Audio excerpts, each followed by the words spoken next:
मेरे YouTube channel astro Naresh पर आपका स्वागत है। नमस्कार, मैं हूं नरेश कुमार। सबसे पहले उन दर्शकों का शुक्रिया जिन्होंने पेज को सब्सक्राइब किया है, पेज को शेयर कर रहे हैं, पेज को लाइक कर रहे हैं। यदि आप पेज पर नए आए हैं और वीडियो अच्छा लगे तो इसे सब्सक्राइब जरूर करिए, वीडियो को शेयर जरूर करिए, लाइक ज़रूर करिए और यदि कोई आपको सुधार की गुंजाइश लगती है तो कमेंट बॉक्स में अपनी राय ज़रूर दीजिए। आज बात करेंगे एस्ट्रोलॉजी में सबसे जो खतरनाक योग होते हैं उनमें से एक मंगल शनि का शठाष्टक योग।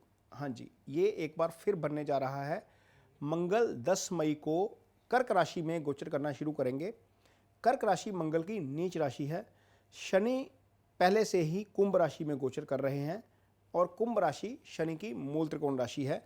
यहाँ पर ये शनि से छठे भाव में चले जाएंगे और मंगल से शनि जो है वो अष्टम आ जाएंगे, यानी कि मंगल और शनि का शठाष्टक योग बन जाएगा। ये योग इसलिए भी अच्छा नहीं है क्योंकि दोनों ही ग्रह जो है वो मैलेफिक हैं। सबसे पहली बात, नेचर की बात करूं तो मंगल एग्रेशन के कारक हैं, मंगल हिंसा के कारक हैं, मंगल गुस्से के कारक हैं, मंगल जो है वो ब्लड के कारक हैं।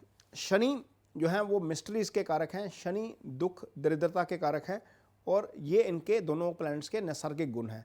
जब जब ये प्लैनेट 6-8 की पोजीशन में आते हैं तो निश्चित तौर पर काफ़ी डिस्टर्बेंस करते हैं, पूरी दुनिया में डिस्टर्बेंस होती है और ये डिस्टर्बेंस डिपेंड करता है कि कहाँ पर किस पोजीशन में कुंडली में, आपकी कुंडली में जो ग्रहों की प्लेसमेंट है जो है वो किस पोजीशन में होने जा रही है। लेकिन हम यहाँ पर ऐसी 4 राशियों के बारे में बताएंगे जहाँ पर ये डिस्टर्बेंस ज़्यादा हो सकती है। सबसे पहली राशि है कर्क। कर्क राशि के लिए ऑलरेडी शनि की ढैया चल रही है 17 जनवरी के बाद से और ऐसी स्थिति में मंगल का लगन में आ जाना और लगन में आकर नीच हो जाना ज़्यादा अच्छा नहीं है। इसका कारण यह है कि मंगल जब आपकी कुंडली में नीच राशि में आकर शनि से छठे भाव में है तो मंगल सबसे पहले चौथी दृष्टि से आपके सुख स्थान को देखेंगे। यहाँ पर वो डिस्टर्बेंस क्रिएट कर सकते हैं, यानी कि पीस ऑफ माइंड आपका डिस्टर्ब हो सकता है। कर्क राशि के जातकों के लिए शनि की दृष्टि दूसरे भाव पर पड़ रही है। मंगल जब लगन में आते हैं तो आप में एग्रेशन आता है, आप में गुस्सा आता है और आप जो है वो रिएक्ट करते हैं, यानी कि ओवर रिएक्ट कर जाते हैं कई बार।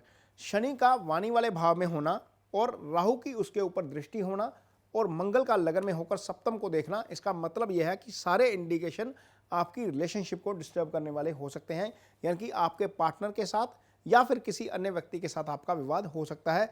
ये आपको थोड़ा सा ध्यान रखना पड़ेगा। 10 मई से लेकर 30 जून तक का ऐसा समय है जहां पर आपको रिएक्शन देते वक्त थोड़ा सा समझदारी से काम लेना पड़ेगा, क्योंकि कर्क राशि के जातक जो हैं वो थोड़े से इमोशनल भी होते हैं। इमोशनल होने के कारण वो थोड़ा सा डिस्टर्ब हो जाते हैं और रिएक्ट जल्दी करते हैं।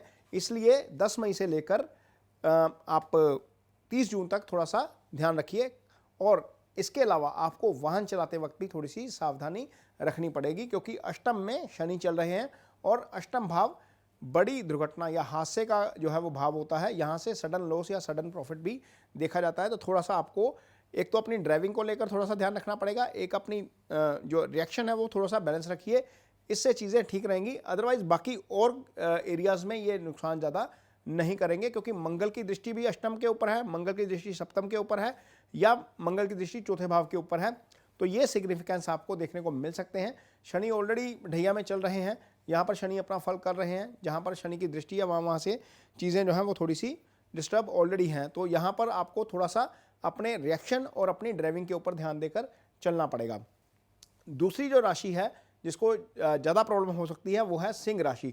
सिंह राशि के लिए मंगल योगा कारक हैं, जैसे कर्क राशि के लिए भी मंगल योगा कारक हैं, सिंह राशि के लिए भी मंगल योगा कारक हैं। लेकिन सिंह राशि से मंगल 12वें भाव में गोचर करना शुरू करेंगे। जब 12वें भाव में मंगल गोचर करते हैं तो छठे भाव को देखते हैं और छठे भाव से जो है वो रोग, ऋण और शत्रु देखा जाता है। यानी कि 10 मई से लेकर 30 जून तक सिंह राशि के लिए ऐसा समय है जब आप किसी की गारंटी मत लीजिए, किसी को पैसा उधार मत दीजिए।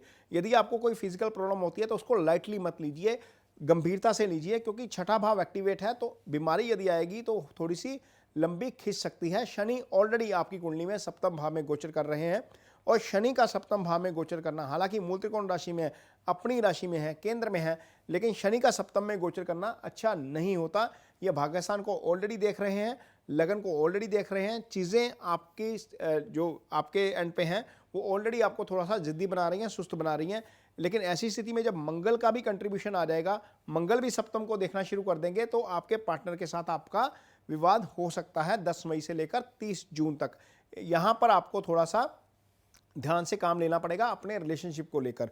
तो ये दूसरी राशि है जिसको इस चीज़ का ध्यान रखना है, मंगल शनि के षटाष्टक योग का, जहाँ पर परेशानी हो सकती है। तीसरी राशि है आपकी कुंडली में आपके लिए जहाँ पर मंगल शनि का षटाष्टक योग परेशानी करेगा, वो है शनि की कुंभ राशि। शनि यहीं से गोचर कर रहे हैं और मंगल यहाँ से छठे भाव में गोचर करना शुरू कर देंगे। हालांकि मंगल का राशि से छठे गोचर करना एक तरीके से अच्छा होता है, लेकिन चूंकि मंगल नीच राशि में आ गए हैं और षटाष्टक योग में आ गया है, तो लिहाजा ये थोड़ा सा परेशान कर सकते हैं। जब मंगल आपकी कुंडली में छठे में गोचर करेंगे तो आपके भाग्यस्थान को देखेंगे, भाग्यस्थान से संबंधित सिग्निफिकेंस डिस्टर्ब हो सकते हैं। उसका कारण यह है कि ये जो है फायरी प्लैनेट है, मंगल यहाँ पर आकर अच्छी पोजीशन में नहीं रहते। तो यहाँ पर आपको हो सकता है कि कोई आप प्रोजेक्ट एग्जीक्यूट करना चाहते हो, वहाँ पर चीज़ें डिले हो जाएं। हो सकता है कि कहीं कोई यात्रा का प्लान बने, वहाँ पर चीज़ें डिले हो जाएं। मंगल जब छठे में बैठेंगे तो 12वें भाव को देखेंगे और 12वें भाव से आपका खर्चे का भाव है, 12वां भाव हॉस्पिटलाइजेशन का भाव है। इसलिए ये जो ट्रांजिट है 6-8 का एक्सेस जो है वो शनि का आपके लिए अच्छा नहीं है। तो यदि कोई प्रॉब्लम होती है, फिजिकल प्रॉब्लम होती है, उसको गंभीरता से लीजिए, क्योंकि हॉस्पिटलाइजेशन वाला भाव भी आपका एक्टिव हो रहा है। आपको थोड़ा सा गंभीरता से काम लेना पड़ेगा। मंगल जब लगन को देखेंगे, शनि ऑलरेडी वहां पर चल रहे हैं, मंगल जब देखेंगे तो 2 प्लैनेट्स का इंपैक्ट आपके लगन के ऊपर आ जाएगा, यानी कि राशि के ऊपर आ जाएगा।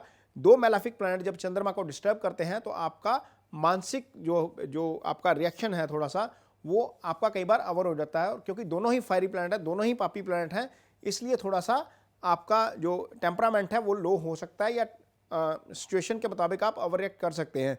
इसलिए इस चीज़ का आपको खास तौर पर ध्यान रखना पड़ेगा कुंभ राशि के जातकों को। जो चौथी राशि है जिसको ज़्यादा परेशानी हो सकती है वो है धनु राशि। धनु राशि के लिए इसलिए ज़्यादा परेशानी का कारण है क्योंकि मंगल आपकी कुंडली में अष्टम भाव में गोचर करना शुरू कर देंगे। अष्टम भाव से नीच के मंगल का गोचर करना अच्छा नहीं है, क्योंकि मंगल आपकी कुंडली में एक तो पंचम भाव के स्वामी बनते हैं और मंगल आपकी कुंडली में जो है वो 12वें भाव के भी स्वामी बनते हैं। तो 12वें भाव के स्वामी का जाकर अष्टम भाव में बैठ जाना और आपके त्रिकोण के स्वामी का जाकर अष्टम में बैठ जाना एक तरीके से अच्छा नहीं है आपके लिए। और मंगल अष्टम भाव में होने के कारण धनु राशि के जातकों को थोड़ी सी परेशानी हो सकती है। खास तौर पर यदि आपका काम ड्राइविंग से जुड़ा हुआ है, यदि आपका काम मशीनरी से जुड़ा हुआ है, यदि आप हाइट पर काम करते हैं, वहाँ पर आपको दिक्कत का सामना करना पड़ सकता है, हादसे का शिकार आप हो सकते हैं। थोड़ा सा ड्राइविंग पर आपको ध्यान रखना पड़ेगा। मंगल चूंकि आपकी कुंडली में अष्टम भाव में गोचर करेंगे, तो मंगल जब अष्टम में गोचर करते हैं तो मंगल की चौथी दृष्टि आपके 11वें भाव पर होती है, यानी कि आय स्थान पर होती है। यहाँ पर आपकी आय से संबंधित मसला हो सकता है या थोड़ी सी उसमें परेशानी आपको देखने को मिल सकती है। मंगल का जब गोचर हो रहा है आपकी कुंडली में अष्टम में, तो जो दूसरे भाव पर भी मंगल की दृष्टि रहेगी। ये धन का भाव होता है, ये लैंग्वेज का भाव होता है, ये आपके कुटुंब का भाव होता है। यदि इस भाव के सिग्निफिकेंस खराब होते हैं मंगल के प्रभाव के कारण और शनि के प्रभाव के कारण, तो आपको परेशानी हो सकती है इन एरियाज में लाइफ के। तो धनु राशि के जातकों को अपना रिएक्शन थोड़ा सा बैलेंस रखना है, अपना टेम्परामेंट थोड़ा सा ठीक रखिए, खाने पीने का ध्यान रखिए, क्योंकि दूसरा भाव जो है वो आपके ईटिंग हैबिट्स का भी भाव होता है। तो 4 राशियां हैं जहां पर मंगल शनि का षटाष्टक योग आपके लिए परेशानी खड़ी कर सकता है। इन 4 राशि के जातकों को खास तौर पर अपना ध्यान रखना चाहिए। ये वीडियो आपको कैसा लगा, इस पर मुझे अपनी राय ज़रूर दीजिए। यदि वीडियो अच्छा लगा है तो इसे शेयर ज़रूर करिए, कमेंट ज़रूर करिए। इसके साथ ही मुझे दीजिए इजाज़त। नमस्कार।